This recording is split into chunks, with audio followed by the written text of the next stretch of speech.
Welcome to the Author to Authority podcast. I'm your host, Kim Thompson-Pinder. And I just wanted to let you know that we're going to be taking a break from recording new episodes of the Author to Authority podcast for the next few months as I work on some new projects and things to build out the business. So I want to invite you to listen to this replay. I've gone back through the best episodes of the last couple of years, and we will be reposting replays for the next few months. So sit back, listen, enjoy, and have fun with the Author to Authority podcast. You are an entrepreneur, a professional, a speaker, or a coach. And although you've come a long way, it's time for you to take it to the next level. We've got you. This is the Author to Authority podcast. We'll help you use authority and influencer marketing to build your business stronger and faster by publishing a book. You'll hear from guests that are thought leaders in sales, marketing, networking, communication, social media, promotion, and business leadership. Let's do it. This is the Author to Authority podcast. And now your host, the extraordinary word ninja, Kim Thompson-Pinder. Welcome to the Author to Authority podcast. I'm your host, Kim Thompson-Pinder, and I'm so excited to announce that in August, we will be having the 400th episode of the Author to Authority podcast. And in celebration of that, I have decided to do the top 25 episodes of the Author to Authority podcast for the whole summer. And we will celebrate the 400 about mid-August, so there'll be a couple of episodes after that. And I chose these episodes because they were the ones that I just personally felt were the ones that gave tremendous amount of value, that were going to help you as an entrepreneur, a professional, a speaker, a coach to move your business forward. These were value-packed episodes that are just going to give you action steps that are just going to really propel you to the next level. So I'd love for you to sit back, relax, and enjoy this top 25 episode. Welcome to the Author to Authority podcast. And if you ever heard about Tony Robbins' Firewalking, and you're curious about the effects that it can have in your life, then you are going to want to listen to today's episode of the Author to Authority podcast. I want to welcome Dave Albin to the show. Now, he was born in 1954 at Queen of Angels Hospital in Hollywood, California, to a single mother. He was adopted by his aunt and his uncle on his mother's side at the age of 5. His adoptive parents told Dave that they were not his parents at the age of 11. Later that year, both his adoptive parents started drinking, and this is where Dave's life took a really hard turn. He tried alcohol at the age of 12. By the time he was 14, he was experimenting with hard drugs. He was grossly addicted to both drugs and alcohol, and he joined AA some 20 years later in June of 1988. That was when Dave was introduced to the personal development industry. He attended a seminar with Tony Robbins in 1995 where he did his first firewalk. Dave went on to work for Tony Robbins for just shy of 20 years as Tony's firewalk captain. Now, Dave retired from Tony Robbins' company in 2014. Shortly after, get this, Google hired him to put on an event for them. Firewalk Productions was born in 2014, and Dave has done gigs for NASA, Heineken, the Entrepreneurs Organization, Remax, Chick-fil-A, Google. I mean, you name it, he has done it. So welcome to the show, Dave. Thank you, Kim. What a mouthful. My gosh. By the way, that's Chick-fil-A, just so any of my listeners, I'm a big fan. they're here on the East Coast as far as a kind of a fast food restaurant, but they're really good. Actually, I think they're just starting to come into Canada, but I actually have not been to one yet. So Gotcha. Yeah, they're good. They're really good. And they have, their hospitality is really amazing. It's not like any other fast food restaurant I've ever been to. They're very cordial and very professional, and the food's good. So yeah, I like it. What more can you ask for? And they're a client, so it's even better, right? So Dave, I shared a little bit of your story here, but since this is your first time on the Author to Authority podcast, I would love for you to go into more detail about it, especially, how you attended a Tony Robbins event, but how did you end up working for him? Well, so when I went through a program that Tony had called Personal Power, right after I got sober, I was up late at night all the time. I had insomnia, so my sleep patterns were all over the place. And I was up late one night, and there he was, Mr. Tony Robbins, young Tony enthusiastic Robbins in Gunty Ranker, and he was selling a program called Personal Power. And it was a month-long program, and it came on these little white things called cassette tapes. And, right, some of your listeners are going to go, what are those? I have no idea what those are. They probably didn't even know what or CDs are, right? So anyway, I went through the program. I did what it told me to do, Kim, and it worked. And so one of my buddies in AA noticed that I started making a lot of changes. I started working out. I started my own business. I had a really kind of a positive outlook on life. And so he was like, dude, what are you doing? What's going on? And I said, well, I went through this program, Tony Robbins. It's a 30-day program. It's called Personal Power.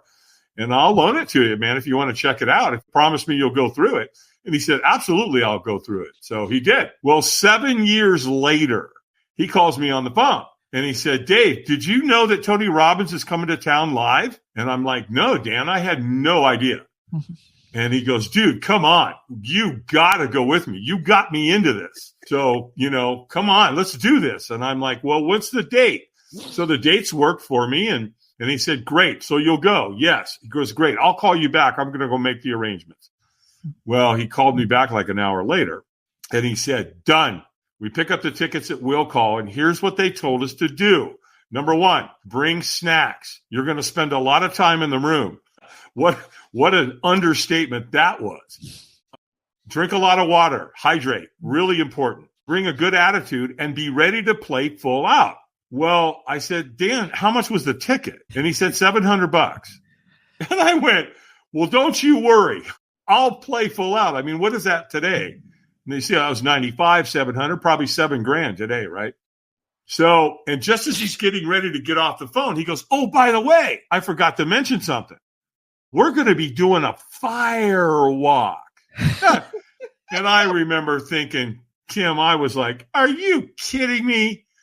This is the dialogue that's going on in my head. I'm like, oh, hell no. That's a hard no for me, right? I'm not doing that. So you can forget about that. We'll let that for all the crazies. And you know what's interesting about that, Kim? I didn't even know what a firewalk was. I didn't know what that meant, but it just didn't sound like anything I wanted to be part of. So I'm saying no. So, but again, I'm just like, okay, Dan, yeah, sure. Sounds really interesting. All right, I'll see you then. Well, the day of the event, we get there. And we get checked in, and the next thing you know, Tony takes the stage. Now, this is 2:00 in the afternoon. The next thing we know, it's after midnight. I've been in a room for 10 hours with Tony Robbins. It's a good thing I brought snacks, I can tell you. And water. And the next thing we hear, Tony says, take your shoes off. And I'm like, oh, no, I'm not falling for that one, pal. You can kiss that off, because I'm not doing your firewalk. I'm here to see you. It's great, but I'm not going to do this firewalk thing. Well, as I look around, I'm in a seminar with 3,500 people, and I'm looking around, and guess what? They're all taking their shoes off, and I'm like, oh man. So if I don't take my shoes off and I walk out there, they're going to know that I'm a coward, and we certainly can't have that now, can we? So I'm like, so just take your shoes off and fake it. Nobody's going to know, You can just go get lost in the crowd. So Tony, before he gets you to go outside into this giant parking lot where this firewalk is going to take place, he gets everybody chanting. So they're clapping and they're like, yes, yes, yes. And they're all walking out there and I'm walking out there going, no, I don't think so. Well, it gets worse. It gets a lot worse. So as soon as you get out there, Tony's got African drummers, right? So it's dun, dun, dun, dun, dun, dun, dun, dun, dun, dun. And everybody's yes, yes. So the ambiance is unlike anything you've ever experienced in your life. It is insane, the level of intensity when you get out there.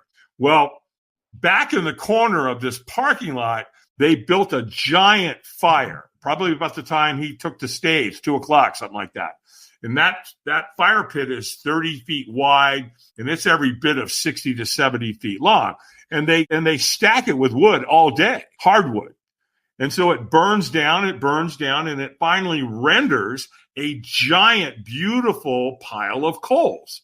Well, what they did is they take wheelbarrows and they shovel the coals into a wheelbarrow. Then they pull a wheelbarrow in between two fire lanes of sod, of grass, which is 3 feet wide, 18 feet long. And then they would just, from that wheelbarrow, they'd take a shovel, a flathead shovel, and they'd sprinkle those coals on top of that grass, and that's what you physically walked on. Well, I figure, because I'm not going to do this, I'm going to go hide out in the back, which, I thought was a good strategy. Not so much. So here's the thing. Tony knows that this is a paradigm shift experience. He knows this can literally be one of the most life-changing things you'll ever do. So he wants to make sure, as much as he possibly can, that every participant goes through it, because it's going to create an incredible change. And so he knows where all the cowards are, right? He knows people, they're in the back, right? Hiding out. So what's he do? He trains people to come find you. Yep. And so he also trains them, when you make eye contact with these people, don't take your eyes off them. Because the next thing I know, here comes this dude, and he makes eye contact with me, and he's not taking his eyes off me. And he probably gets within 20 feet of me, and he kind of bends down and looks at me with a really puzzled look on his face, and he says, "Are you okay?" Well, when we're not okay, what do we say? Yeah, I'm fine. Oh, I'm fine. Good. All good here, pal. You can keep moving on, right? And so he says, "So, hey, are you gonna walk tonight?" And I'm like, "Absolutely not." And I said it about that way, right? And he goes, "Hey, man, that's cool. No problem. We don't want you to do anything you don't want to do." And I thought, wow, I like this guy. He's going to get me out of here. And then he asked me, right? False sense of hope, probably for me. And then he asked me a question that's changed my life forever. A stranger, Kim. I don't know who this guy is to this day, but he changed my life, because the question he asked me was, "Wouldn't you at least like to watch?" And I'm like, "Well, yeah, sure. I'd love to watch these people burn their feet off. This should be entertaining." And he said, "Well, listen, you're not going to be able to see anything from way back here. I'm 100 yards away from where they're doing it. I got 3,500 people standing in front of me, Kim. I can't see anything. Nothing. Yeah. I can hear it. I can see the glow of the big fire. I can hear the drums, the African drums. I can hear everybody chanting, yes, yes. And they're starting to walk, and I'm hearing them scream and yell and all this, but I can't see anything." So he said, "Well, listen, just get in line, and eventually you'll get up there. You'll be able to see it." So, did he trick me? Well, he got me in line. That's the bottom line. So I get in line, and I'm kind of walking along, and again, I got 3,500 people in front of me. I can't see anything. And all of a sudden, this guy comes up to me, and he whispers in my ear, and he goes, "He knows when you're ready. When he says go, you go." And pew, this guy just disappeared into the night. And I'm like, what the hell was that? Where did this guy come from, right? So I'm walking along, and the next thing I can see, I can't see in front of me, but I can see in an angle. And they're doing it, Kim. Every race, every creed, every color, every age, all of them, they are walking on hot coals. And my brain is freaking. It's like, what are they doing? Why are they doing this? This is nuts. Metaphorically, what's happening here? And so as I'm struggling with that, now I'm asphyxiated on it, right? I'm in a trance. It's like, driving by a car accident and you swear, I'm not going to look at it, but you can't stop from staring at it, right? Well, same That's why thing everything here. bottlenecks, because everyone's got to slow down to look at it. Absolutely. Well, that's what's happening with me. I'm staring at this because I can't take my eyes off of it. And I'm just like amazed at watching these people. Well, the next thing I know, guess what? Boom! Where am I? I'm at the front of the line. Yep. And I look down, and those coals are on that lane, and they're glowing bright red, and there's a wheelbarrow there, and you can feel all the heat coming off. And I'm freaking out. I am staring into the abyss. And I feel like my heart's going to jump out of my chest. And there's a trainer standing there. And all of a sudden the trainer goes, eyes up. Oh, geez. Okay. My eyes are up. And I guess I'm a slow learner, because when I'm in the room with Tony for 10 hours, guess what he teaches you to do? Keep your eyes up. Don't stare at what you fear. Look to the celebration end, to the end, because that's where the reward is. So now my eyes are up, and he goes, squeeze your fist and say yes. And I went, yes. And he went, stronger. And I went, yes.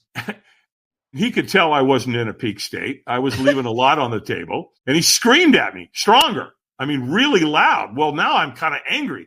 And I threw my hands in the air, and I screamed yes as loud as I could. And he goes, go, go, go. And I took off.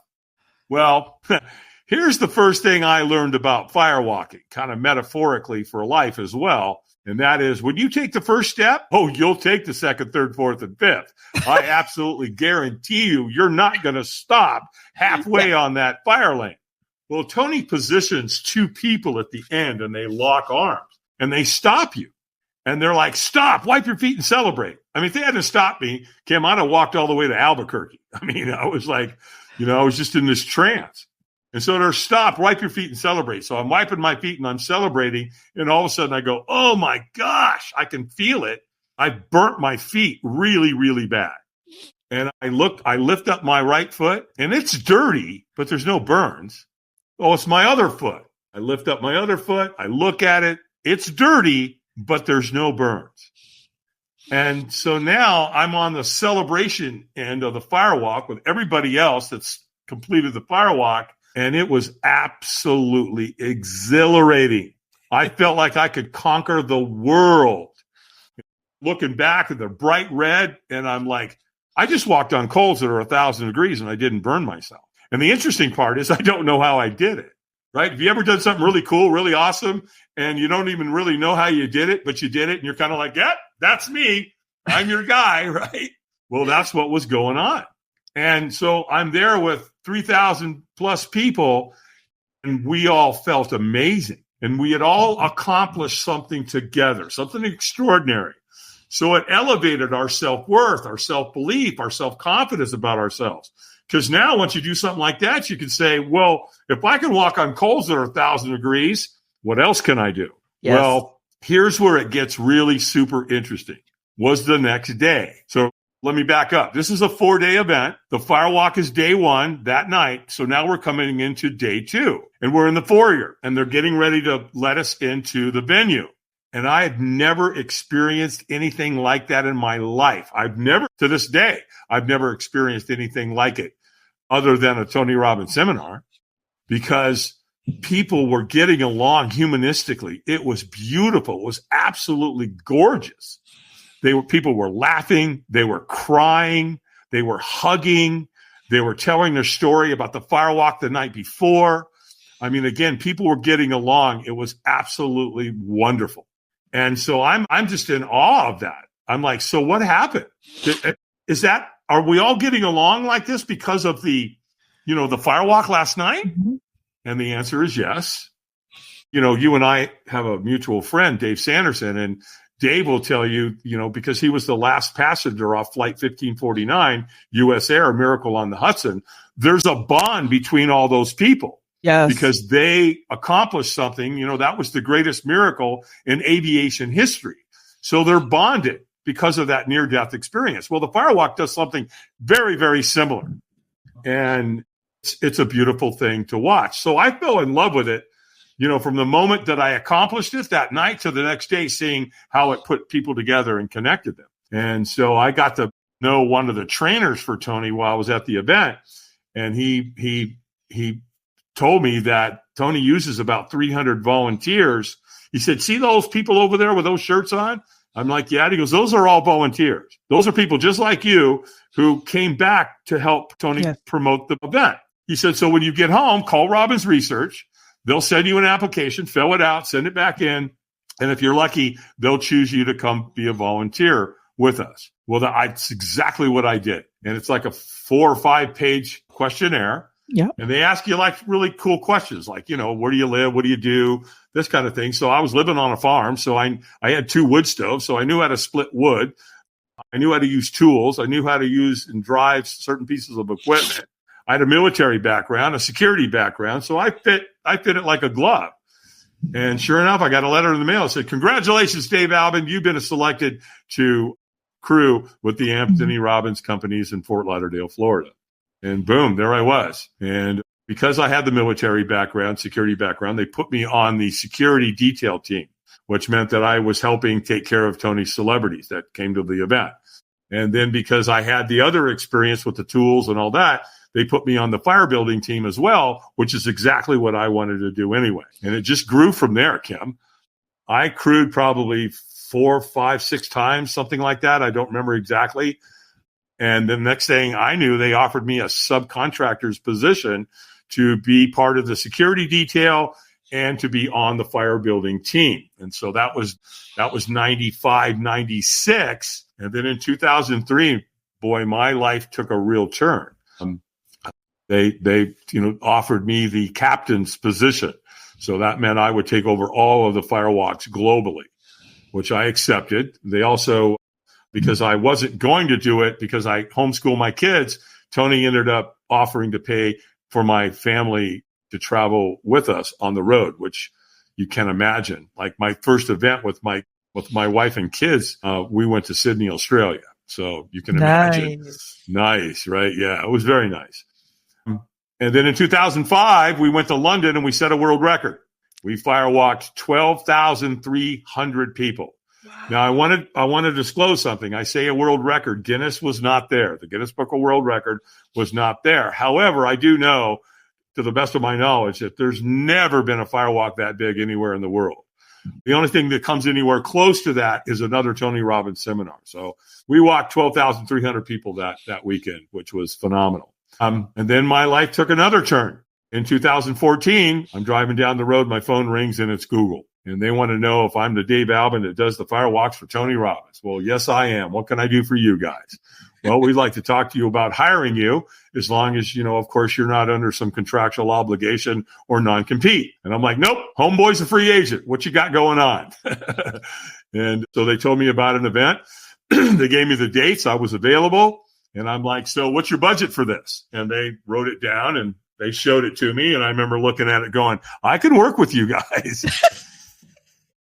And so there I am. I'm in Mountain View, California at corporate headquarters, putting on a glass walk experience for 148 of their executives. We did the glass walk opposed to doing the firewalk because it was a graduation and it was in the middle of the day. And I don't do firewalks in the middle of the day. So when I gave them the option of doing the glass walk, they went, oh, yeah, that's interesting. Tell us about that. And so they opened right up to it. So I actually ended up doing 2 glass walks for Google, did one the following year as well. And that's when I kind of realized that there was an incredible marketplace for these types of corporate team building experiences. Because, most CEOs and business owners, entrepreneurs have heard the statement, what doesn't challenge you doesn't change you. You put a keynote speaker on stage, that's great, but it's probably not going to be a life-changing experience, if you will. Yeah. So, Navy SEALs don't become Navy SEALs because they sit in a classroom and have people talk to them. Though that's part of it, they've got them out doing, So that was it. And so I started Firewalk Productions in 2014. In fact, I talked to a couple of the Google grads and they were literally going, hey, you might want to think about starting your own business because there's an incredible marketplace for this. And we're Google, man. We know what the marketplace, corporate team building at this level, paradigm shift, where it causes this kind of, incredible experiences and you are who you are with your, your background and all that. you'll have corporate America all over you to hire you to come put on these events. And they were right, 100%. Because right after Google, I was at NASA, and then Notre Dame, and then Virginia Tech, and as you said, Remax and Chick-fil-A and Heineken, and all these other organizations started reaching out to us, and we've been growing and having a ball ever since. Wow, I love that story, and one of the things that I love about it was the fact that even though you kept saying no, you opened yourself up to that one small action. You said, well, I can get in line. Yeah, I want to watch. Sure. And, it's like some would say, well, he tricked you. Well, in his defense, he was telling me the truth because he said, you can't see anything from back here. And he was right. You can't. I was 100 yards away from where they were actually firewalking. Again, I had 3,500 people in front of me. There was just a massive amount of people. And though I don't know what the numbers are or what the percentages are of somebody that gets in line who's saying, no, they don't want to do it and end up doing it. My own events, I have a lot of people that say, no, I don't want to do it. I don't want to do it. I don't want to do it. And I'm like, that's fine. I say the same thing to them. We don't want you to do anything you don't want to do. But let me ask you a question. Are you using fear to make that decision? Yep. Because if you are, you're in big trouble. Yeah. Because fear's not done with you. Because the fears we don't overcome become our limits. Yes. And so if you don't want to do it, fine. But again, if you're using fear, I caution you. Because again, at the end of the day, what's the worst thing that can happen? Burn your feet off and die? No, it's not going to happen. People don't get hurt at our events. I mean, what's the worst case scenario? They get a little blister on their foot? Yeah, that's about it. Will they need hospitalization? Nope. Will they sue us? Nope. Never been sued. No one's ever been hospitalized. So, there's a much higher risk of taking your family to the beach and getting them sunburned. I can tell you that. That's 100 times more dangerous, right? Put your kid on a soccer field. That's 100 times, maybe higher, more risk. Football, soccer, sports. Okay. Kids get hurt all the time. I firewalk kids all the time. And, we don't hurt them. What it does is it levels up their self-worth and their self-confidence and their self-belief about themselves. You take a young kid and put them through a firewalk experience, remarkable what it does for their psyche. So, we get it. When you were talking, I was just thinking, I actually just submitted to Dave Sanderson, our mutual friend, this morning. He wanted me to write an article for his magazine coming out in June. So this will probably come out around the time. So hopefully I can put the link to the magazine there. But I wrote about one small decision can change your life. And for me, that decision was to let go of the words that a teacher had spoken to me at 7 years old, telling me I shouldn't write because I wasn't a good writer. And I carried those words for 30 years. 30 years I carried those words. I didn't write. And then finally I came to a crossroads and I chose to let those words go. And I started writing blog posts and I started writing books.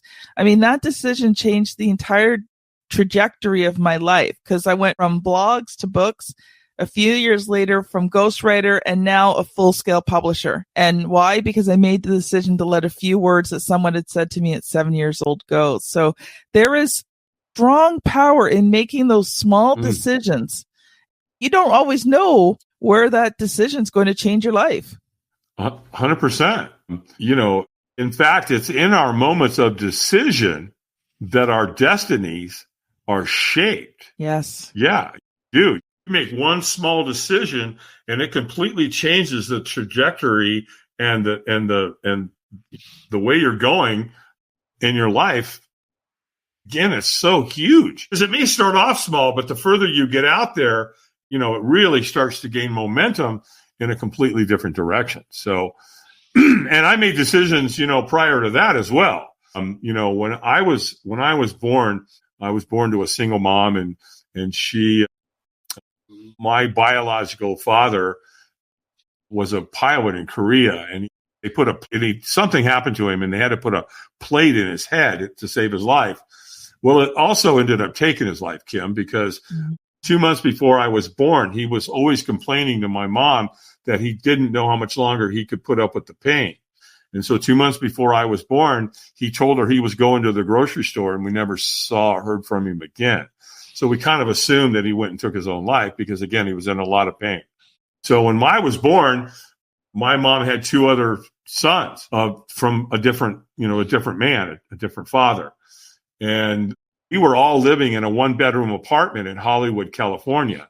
My mom, my two stepbrothers, a cousin, and my grandmother, right? So there was five of us living in this small one-bedroom apartment, not right across the street from Hollywood High School. And so when I was 5, my mom, who was working as a server at the Roosevelt Hotel in Hollywood, she just couldn't make ends meet anymore. She couldn't afford to have me. She couldn't afford to feed me. And so she did the most loving thing she could do, and she put me up for adoption.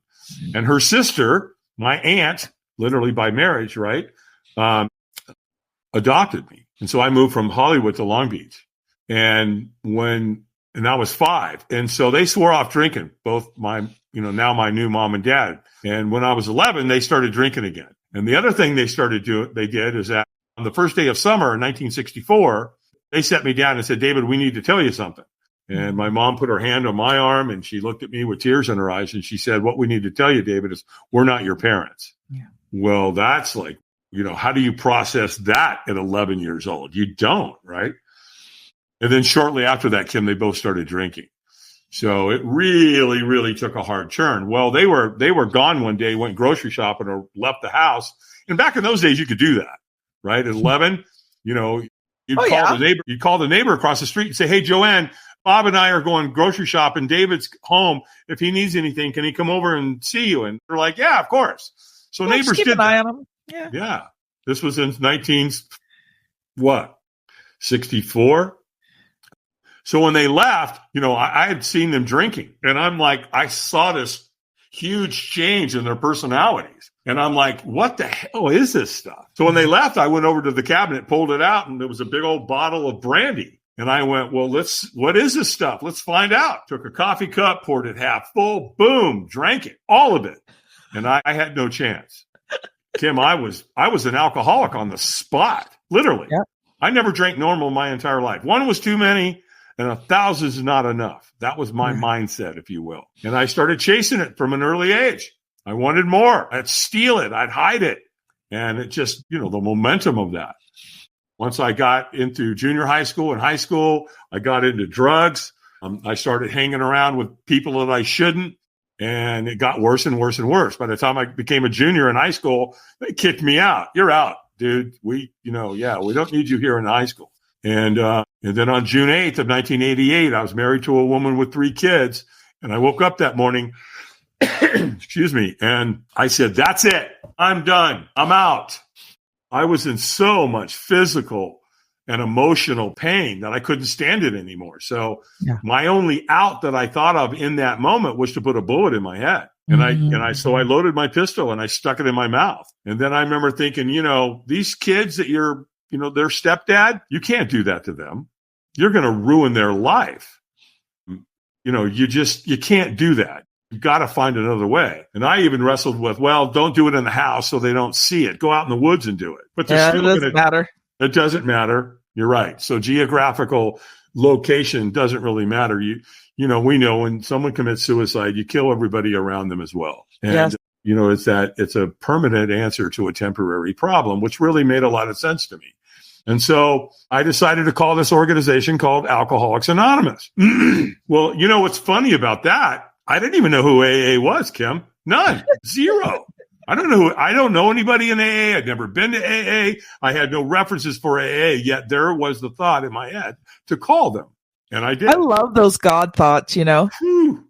Yeah, sister. So I called them, and I got a wonderful human being on the other end. I affectionately call her Madge, because Madge talk like this. Like, she was probably smoking 3 packs of Pall Mall non-filters a day. And man, she drilled me. She was in my face. And she just wanted to make sure I was serious, because it was her responsibility to send someone over if she thought it was warranted. And so she put me through the ringer. And apparently I must have done a pretty good job, because I convinced her to send somebody, and they did. And this gentleman by the name of Lauren came and picked me up and took me to an all men's group, AA group in Fairfax, Virginia. And so my journey began. I went to 4 meetings that day. I did a 12:30, a 4:30, a 6:30, and an 8:30. And the men in the group took the big book of Alcoholics Anonymous, wrote their name and their phone number in it. And then at the very bottom, they put, before you take that first drink, call one of us. And then they also gave me a living sober book, and they did the same thing. And they sent me home with that. And that was when I got home. Understand, I'm coming off heroin, cocaine, cigarettes, alcohol. I'm addicted to everything. Chocolate chip cookies, for crying out loud. Anything to try to change, trying to avoid pain or gain pleasure, if you will. And then finally, it didn't do what I couldn't avoid pain, and it wasn't giving me pleasure. And that's, there I am in AA. Well, on day 2 at 8 o'clock in the morning, my phone rings, and it's John from AA. And he had heard me tell in the meeting where I lived, and he knew where I lived. And so he got my phone number, called me, and said, "Hey, good morning. How you doing?" And I'm like, "How do you think I'm doing? I want to kill somebody. And I might start with you." And he goes, yeah. You're going to be okay. Listen, hey, I'm going to come get you. Let's go to breakfast, and I'll take you to an AA meeting. And that camaraderie, that kind of treatment, that kind of love and connection with people was unlike anything I'd ever experienced. And so, these were my homies. I felt at home with them. When they told me they knew how I felt, I knew they knew that. They were congruent with their word. And so it's a powerful group. AA is phenomenal. And I fell in love with the group. I fell in love with these guys. They were happy.